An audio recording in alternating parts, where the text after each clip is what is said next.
میں برسوں سے یہ اذیت سہ رہی ہوں۔ ان مکروہ و ہتک امیز نظروں نے میرے وجود کو اندر تک چھید دیا ہے۔ اب مزید برداشت نہیں ہوتا۔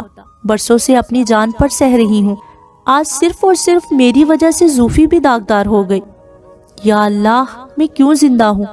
اسی دن اسی ویرانے میں مر کھپ گئی ہوتی تو آج میری بہن یوں بدنام نہ ہوتی۔ بس چپ کرو، کچھ نہیں ہوا۔ بھابھی نے اپنی آنکھیں صاف کر کے اسے اپنے سینے سے لگا لیا۔ زوفی بھی روتے ہوئے پانی لے آئی تھی۔ بھائی نے اسے پانی پلایا۔ باقی سارا دن وہ اس کے پاس ہی رہے تھے، مختلف طریقوں سے اسے بہلاتے رہے تھے، تسلیاں دیتے رہے تھے۔ لائبہ پر خاموشی کا زبردست دورہ پڑ چکا تھا، جسے ان تینوں کی تسلی و تشفی نے بھی ختم نہ کیا تھا۔ یا اللہ، موت آنی ہے تو پھر ایک ہی دفعہ کیوں نہیں آ جاتی؟ تو بار بار ہمیں کیوں آزماتا ہے؟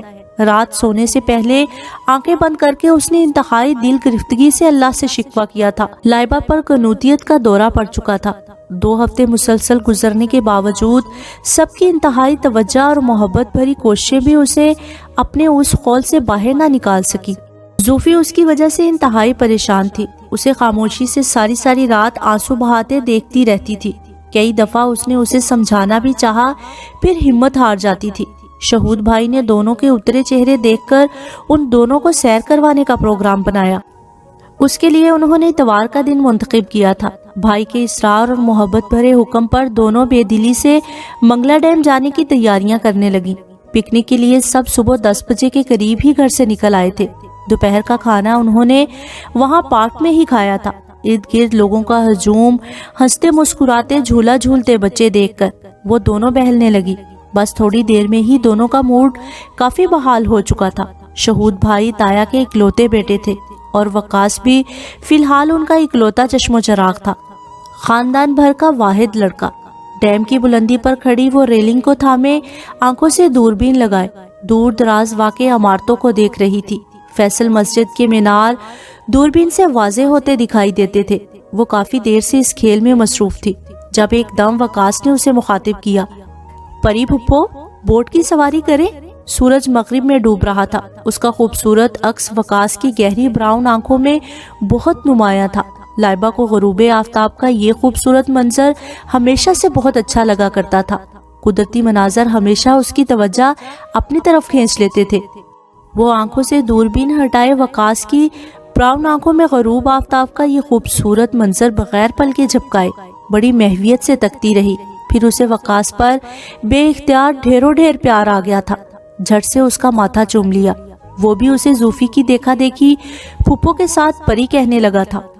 وہ ہمیشہ کی طرح آج بھی اس طرز تخاطب پر نہال ہو گئی۔ او میری جان، کیوں نہیں، ہم ضرور بوٹ کی سواری کریں گے۔ وہ اسے لیے نیچے اتر آئی۔